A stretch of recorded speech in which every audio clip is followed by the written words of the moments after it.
Haleluya, Bwana Yesu asifiwe. Another moment naja mbele yenu na ujumbe wa leo. Tunaendelea kuongea kuhusu the coming leadership or governance or kingship. Combine those, make them one. Leadership, governance, kingship. Because that is what the Lord said. It is his kingdom which will be taking over. So it is kingship. Na leo tunaenda kusoma tena. Najua nimekuwa sana nikiwaeleza vile Mungu wetu anataka nchi ya Kenya inji conduct ndio aweze kuanza na kazi yake. Kuna very many individuals that nimeshatumwa kwao, nimeshawaeleza, lakini kwa sababu kuna vile walikuwa wanatarajia Mungu wetu awaeleze mambo yale anataka kufanya, that is why some of them have ignored. Others wanangoja pia Mungu awaongeleshe concerning the same. Others, I cannot say why they ignored the message of God. And yet, we only have one Holy Spirit. We don't have two Holy Spirits of God, let alone demons, let alone evil spirits. I'm speaking of the Holy Spirit of God. We only have one. So if I've been sent to God's people, yet they are his people, and they cannot understand what I am saying, then there is something amiss. And that is why nazidi tu, Mungu atazidi kunituma until we shall all come to one understanding. We shall all resonate from the same level. Yes. Kwa hivyo leo naendelea kuongea kuhusu nini? The coming leadership, governance or kingship. Nimesema kuna mambo Mungu wetu anataka afanye katika nchi ya Kenya.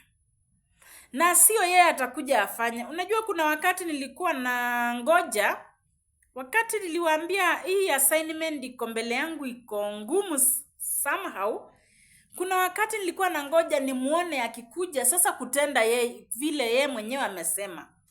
And so he told me that he is not coming here on earth because we are already here. And we are his workman's tools. Sisi ni vyombo vyake vya kufanya kazi. So kama kuna kazi atataka ifanyike katika nchi ya Kenya, ni sisi atatutumia. Na kuna wale nilijaribu kuwaeleza vile Mungu wetu anasema.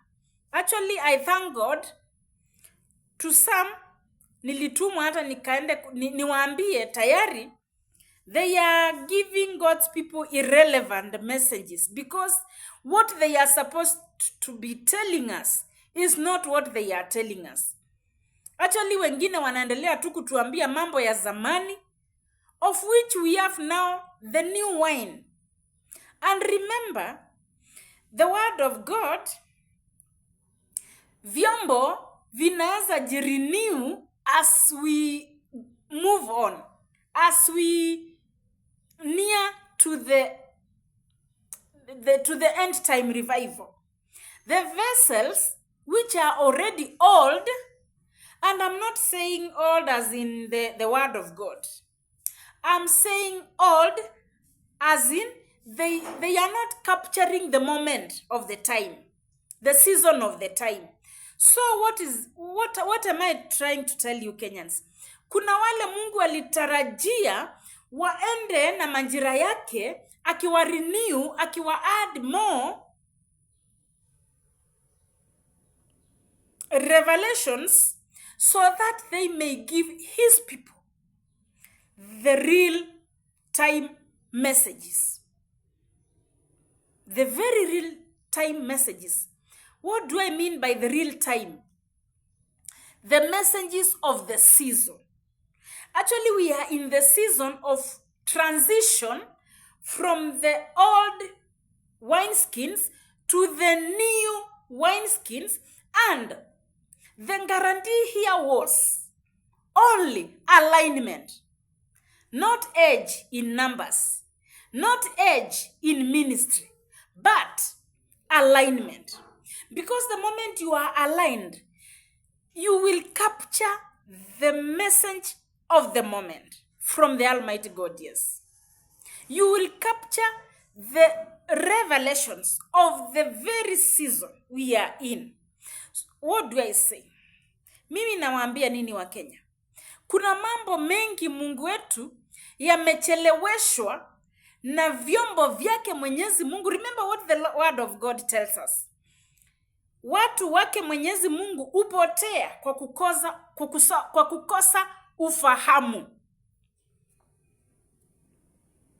Ni watu wake Mwenyezi Mungu ndio. Hanjawakataa, ni watu wake, lakini wamekosa ufahamu. Hii ufahamu ni nini? Ufahamu sio kuchukua Biblia tena na kuanza kusoma. Kwa sababu kama ingekuwa ufahamu ni kutoa pale, hakuna mtu angekuwa anauliza mwingine, what are we doing? Where are we going? What are we supposed to be doing? Because ufahamu ni revelation. You can read the Bible. We can read the Bible out of revelation. And we are just reading it like any other book. Yes, the word of God has its power. It has its guidance. It has its revelation, which makes us to move from one level to the other. Ni kwa sababu gani nasema hivi? Vipofu hawawezi wakaongoza vipofu. The moment you lack revelation, you are none other than kipofu. Because where will you be going? How will you be going? To do what? Where? How? When? Without revelation, we are lost. And that is why the Lord told me, I'll be bringing a message to some vessels. The Lord told me to tell them that they are still irrelevant. They are not bringing us what we are supposed to be, what is supposed to be brought to us, especially at this very hour. Saa hii nimesema we are in a transition. As a church, as the government, actually, as from 2018, we are transiting from one transition to the other. Actually, we are from one level to the other. And this level we are getting into, ndio hiyo nimesema Mungu wetu, hiyo ndo sasa alikuwa akuje. Actually, he is with us. Zephaniah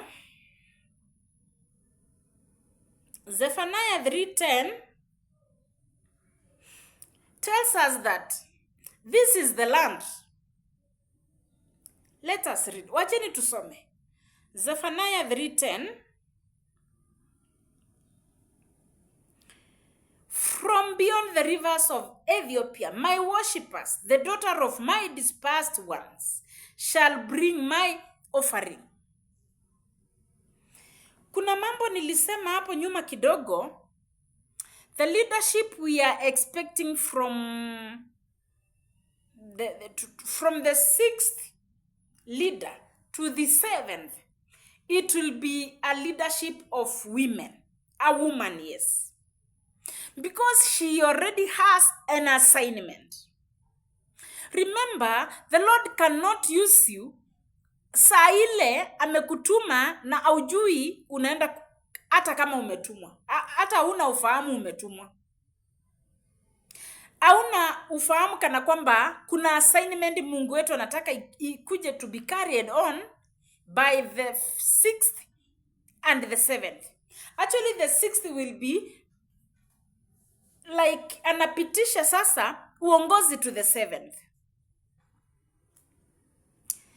Kuna mambo nilisema nitakuja kueleza, even though mimi naona messages zangu ziko na uzito fulani. We only need the Holy Spirit of God. If you really want to understand my messages, pray to the Lord that he gives you his Holy Spirit, because iko na uzito fulani.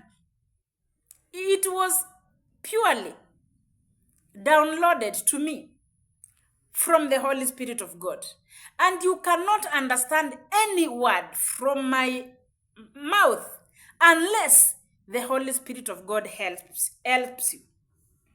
Mimi nasema nini? Huu uongozi unakuja, it will be purely the work of God. Actually, we only need alignment. The rest he will do. Kuna mambo Jehova anakuja kufanya. Otherwise, kama hatafanya, kupata huu uongozi wa number 6 and 7, it will be the hardest. And when I say 6 and 7, it is a person. Yes. Kama si Mungu mwenyewe atafanya, itakuwa ngumu zaidi. Kwa sababu those who were to be used to, unajua, kuna mambo Mungu wetu anatumia watu wakafanyike, yakafanyike hayo mambo sasa. Na kama kuna mtu atataka atumike na anjaelewa anafaa atumike, then we delay the plan of God. This delayance, because kuna ile season yake Mwenyezi Mungu kazi yake ianze na haikosi kuanza. That is why nasema it is niye sasa hapa anakuja kufanya. Hii uongozi kuna vile atakuja kufanya ikue na itakuja ni kama itapeanwa. It will not be more of votes, I said so. Yeah, kutakuwa na kupiga kura, lakini it will not be more of votes. Nataka tuelewane hapo. Haitakuja actually hata hii uongozi ilipita ya 2022. Mungu aliniambia tell them it is not about votes. It is him and the nation of Kenya. And that is what I said. And I don't know, okay, hata singeeleweka kwa sababu unaona hata mpaka saa hii singeeleweka. What about then? Ilikuwa ngumu kueleza watu. Remember, it is about the Almighty God. It is purely the work of God that he wants to start from the nation of Kenya, or rather in the nation of Kenya. But then ni kwa sababu lazima atumie watu, lazima nao hawa watu wakue na revelation of the assignment. So mimi nasema nini kuhusu the 6th and the 7th? Lazima wakuwe na ufahamu fulani, kuna mambo yake Mwenyezi Mungu anakuja kufanya. So hao wanashinda kusema we need positions, na meona wengine sitaki kuwataja majina. Please go back, think, do you have the Lord's assignment? What do you have for the nation? Because it is about the nation and God. What do you exactly have for the nation?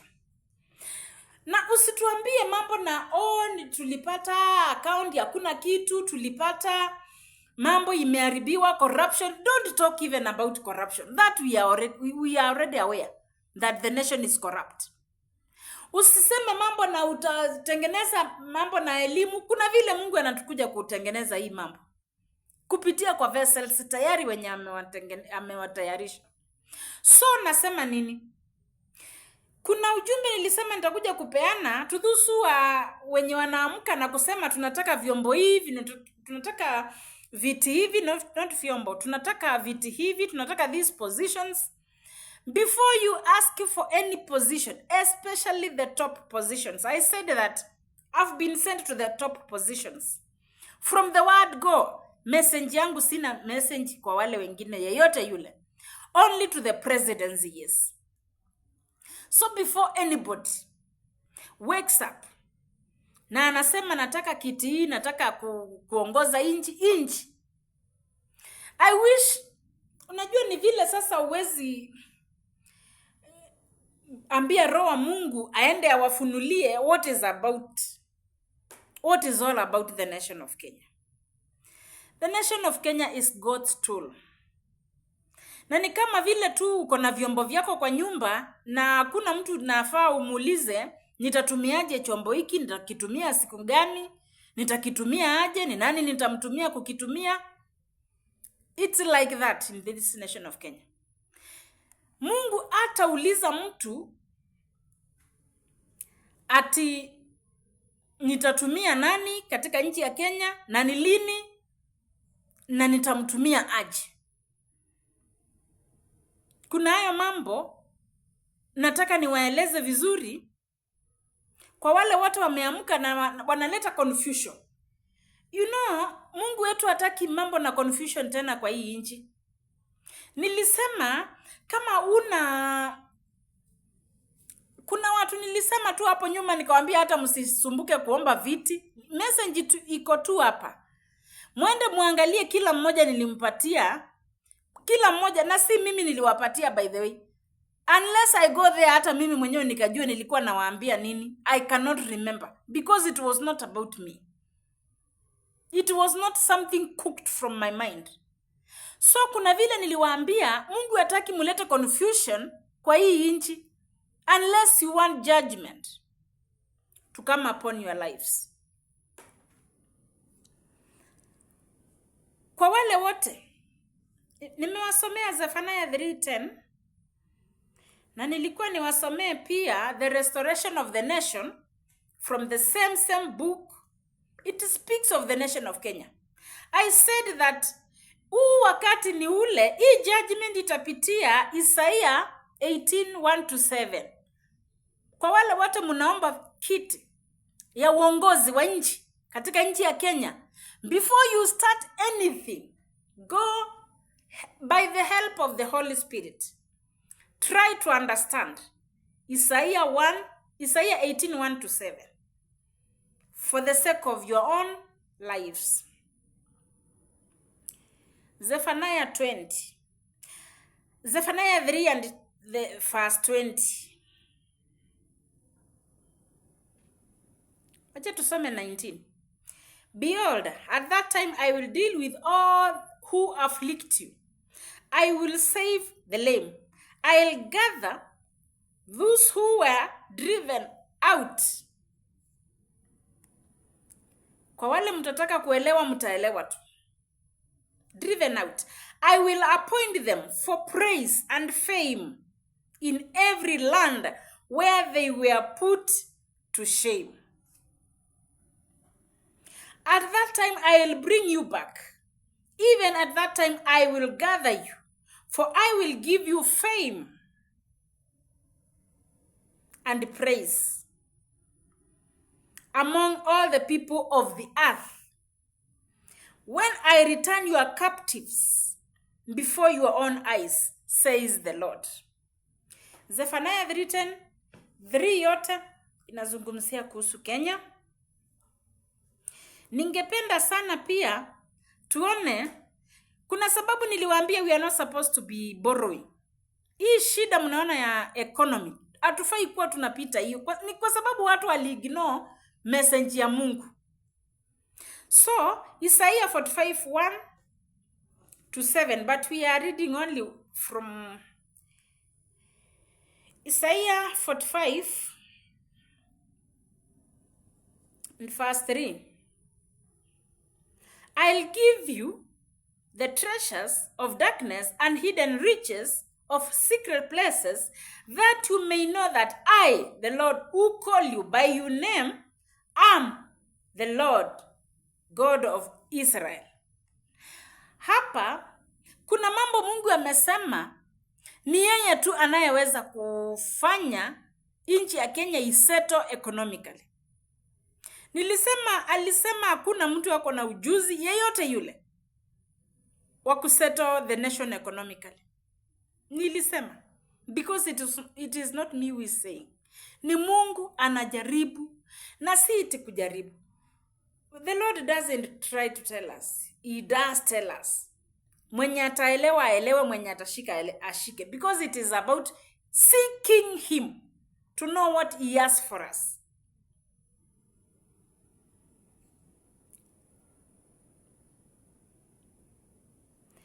Number 7, verse 7, that is Isaiah 45 verse 7. I form the light and create darkness, that is Lord. I make peace and create calamity. I, the Lord, do all those things. Do all these things. Kuna mambo Mungu atakuja kufanya muone ni kama calamity, but he will be aligning this nation. He will be aligning this nation. This nation will be aligned through calamity because you have decided that you will not be aligned through peace. It will be calamity. Yes, it will be total chaos. It will look like the land is, not land as well, because when I'm talking about the land, it is the physical features and the vegetation. But when I'm saying about a nation, you will think the nation is perishing. Yet, it will be being aligned.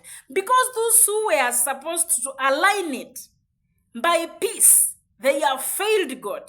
You will be aligned through calamity. Take the word of God. Take it serious.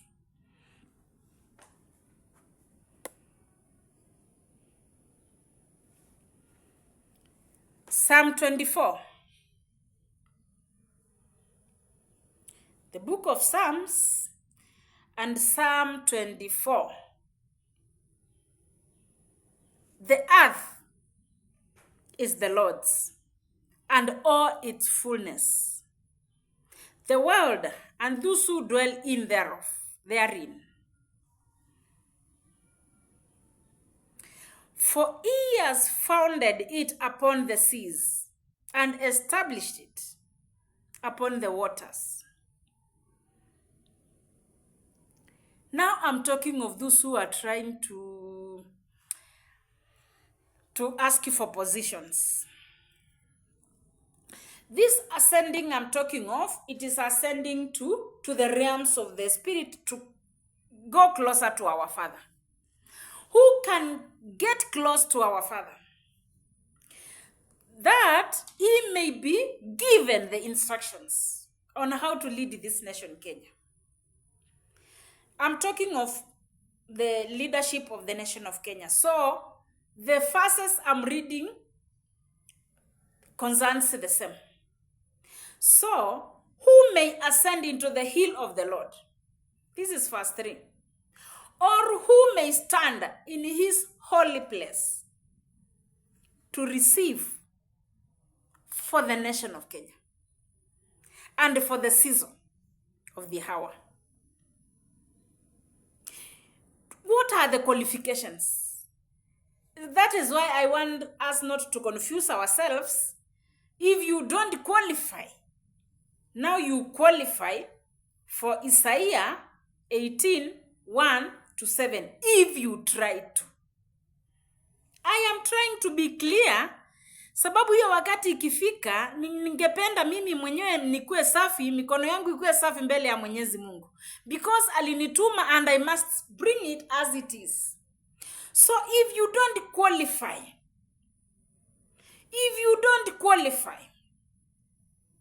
to ascend to the hill of the Lord, to stand in his holy place, don't dare. Because you will qualify for Isaiah 18:1-7. You will read. I'm talking to those who are trying to ask for positions in this nation, Kenya. And this is a serious message. I'm sure you will one day want to listen to it. Ninajua kuna wakati mtataka muisikilize na msikilize. Muelewe nilikuwa nasema nini at this time. You better understand it before you see the calamity. I've told you.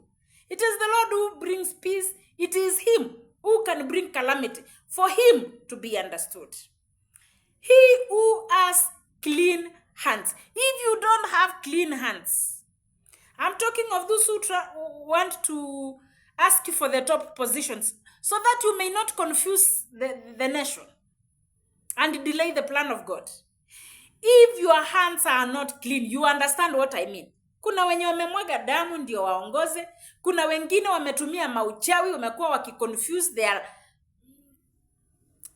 their people to manipulate them so that they may use them. Kuna wale wametoa kafara za watu ndio waongoze. Kuna wale wameenda hata nchi zingine kuchukua nguvu za giza wakuje waongoze. Kuna wale sasa nao wako confused. They don't know what they are supposed to do. And they are in the church.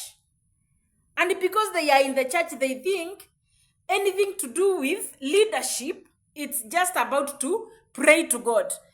If it is about to praying to God for leadership, there are people who know how to pray.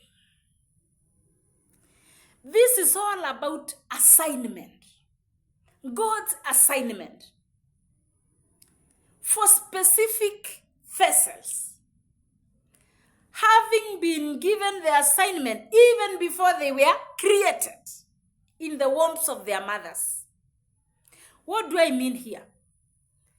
Hata kama uko katika uongozi ya kanisa, na wewe unaona leadership you can, don't dare to enter because you can. It is about assignment. And this assignment, the vessel knows exactly from day one, the moment they will be given the leadership, from day one to the last day, they shall be in that leadership. They know what they are supposed to be doing. Not guesswork. Not guesswork.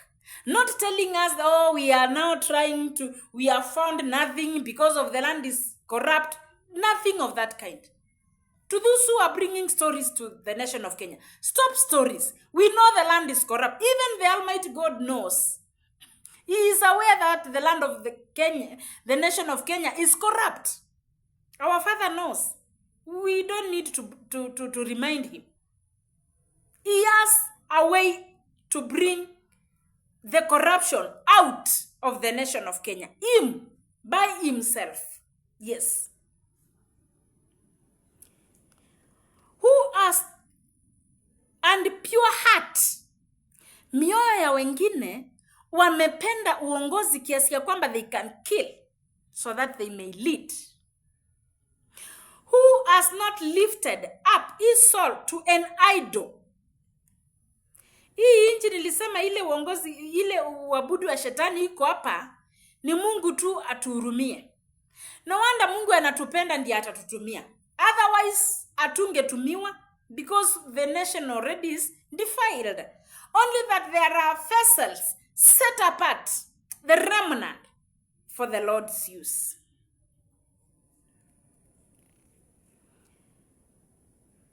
He who has clean hands and pure heart, who has not lifted up his soul to idol, nor sworn deceitfully. Wacheni hiyo tufike hapo. Psalm 24 ningependa hata msome yote. Ile ya muhimu sana wa Kenya tusome Zephaniah 3:10. Mpaka yote tukamalize. This is that season. The Lord is here with us. And I said that leadership will be like, it will be, nimewambia ni leadership, ni governance, na ni kingship. And it will be majorly with women. Yes. I'm sure the Almighty God will use someone else.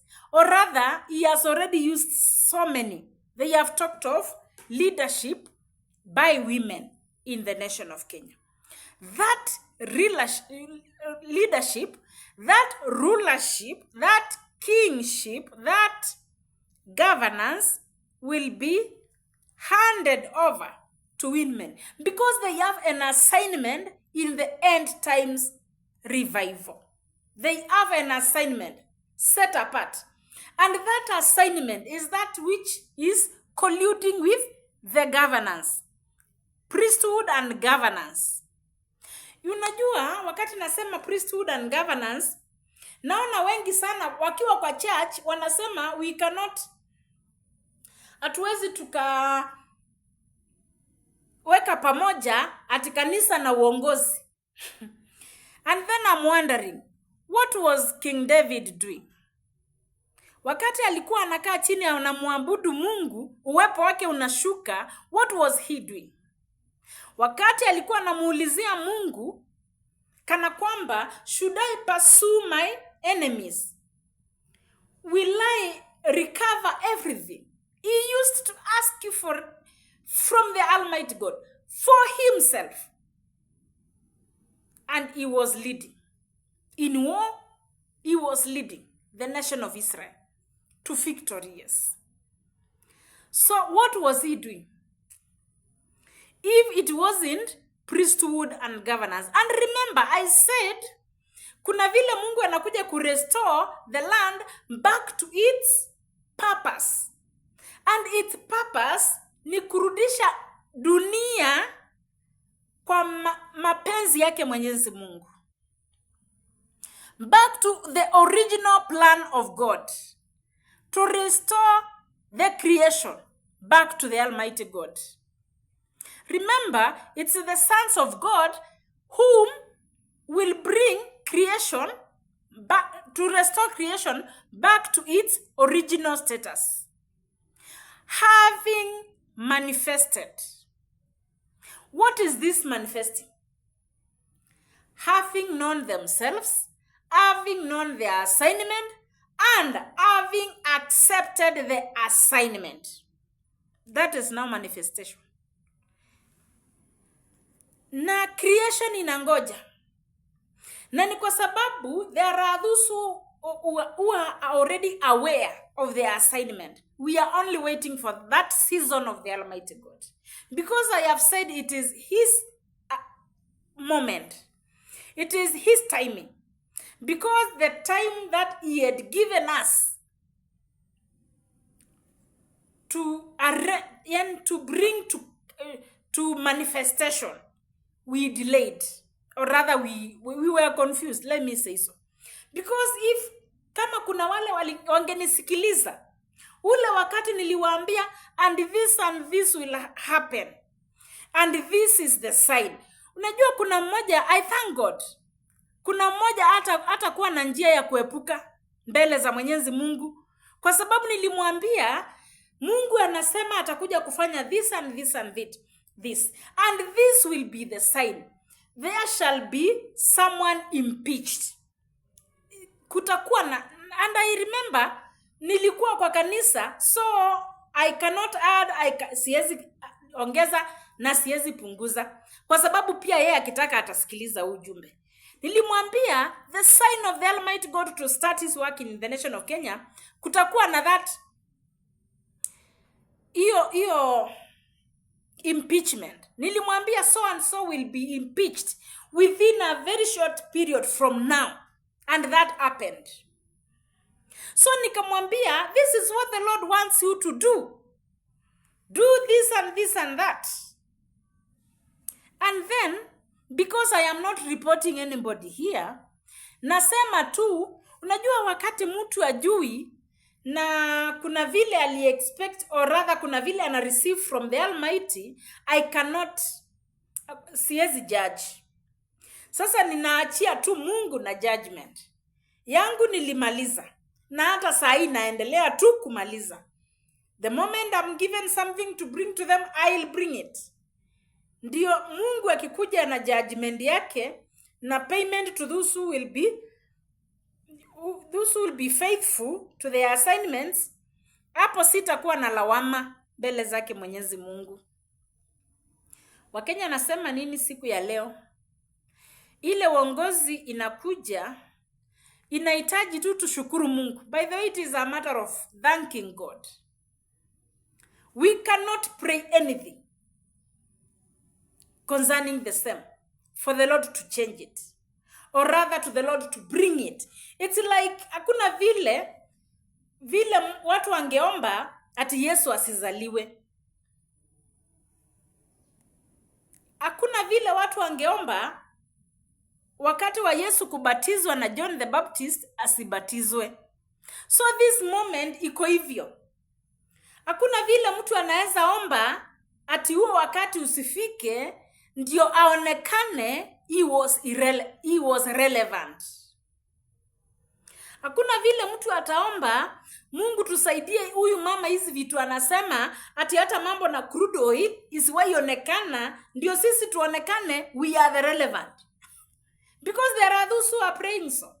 Kuna wenye wanasema wanaomba isikuje kuwa ni ukweli ndio wao waonekane they are relevant. Yet Mungu alishanituma niwaambie they are already irrelevant. They are bringing a message which they are not supposed to be bringing it to us. Kama ni watu na kujua mambo na msalaba, mambo na damu ya Yesu, mambo na kukataa dhambi, that we are aware. Watu wamekataa dhambi kabisa. Watu wameamua kuomba. I'm talking of the remnant. Unajua hata kuna watu hata Yesu mwenyewe angewahubiria hawangesikiza bado. They are now the lost. The cast one out. Siongei kuhusu wao because hawa hakuna vile hata nitaweza kuwa change. Hata nikiongea aje, hawa hawata change. I'm talking of those who are already aligned and those who fear God. They know how to hate sin. So mambo na dhambi hiyo si, of course hakuna mtu atataka saia. Na again, ukimpenda Mungu hakuna dhambi hata utakuwa unaongea kuhusu. Au utaongea kuhusu dhambi because you are aligned. You love God. You don't want to mess with him. So you don't even talk about sin. So whatever thing they are bringing now, it is irrelevant. What do I say today? Mi kila wakati nasema Mungu wetu ni Mungu wa huruma, ni Mungu wa upendo, is a God of another chance. So mtu anaweza realize ni hapa na hapa na hapa ndipo nilikuwa misaligned, and they can realign themselves, yes. Na wakatumika. Na tuka secure this moment. Na tuka redeem time. Na Mungu akadhihirisha kazi zake katika nchi ya Kenya. Uongozi wa nchi ya Kenya, it's all about God. The next governors, the next leadership, the next kingship, it's all about God. So us, it's to thank God. Thanking God every moment. Thanking God every time. Thanking God for his greatness. Nimefika pale ujumbe wa leo, I'll be bringing another message like the moment it will be fully downloaded. Naendelea tu kureceive na pia naendelea kumwomba Mungu nisije nikaongeza yangu because it is a message which shall bring judgment to some vessels. So ujumbe wa leo nimefikisha pale. Mungu awabariki sana. Thank you Lord for giving me this chance to speak to your people. Nimeongelesha watu wako Mungu wangu na ninakushukuru. Wape nguvu na ufahamu Jehova na maarifa wakaelewe neno lako Jehova. Wewe ni Mungu, wabariki na Roho wako Mtakatifu. Akawafunulie Jehova wakaweze kujua what you want us to do at this very season. Thank you Lord. Receive our praise. In Jesus' name I pray. Amen. Continue listening to my messages. Continue liking my messages. When you understand, please like the message so that ndio isambaziwe na wengine na YouTube. And again, please subscribe. Najua mkisubscribe ninajua enyewe kuna wale Mungu amewafikisha to another level to understand me. If you understand me, I pray that you subscribe. Please subscribe if you understand me. Na kuna wakati hapo nyuma kidogo nimesema naendelea kuomba msaada. Kuna mambo naenda kukua in public nikifanya. Kuna wale wametoa, hata wengine wametoa like even more than 4 times. I'm thanking God for you. May you never lack anything good from our Father. To those who have not given na wanangoja watoe, na washukuru mtatoa.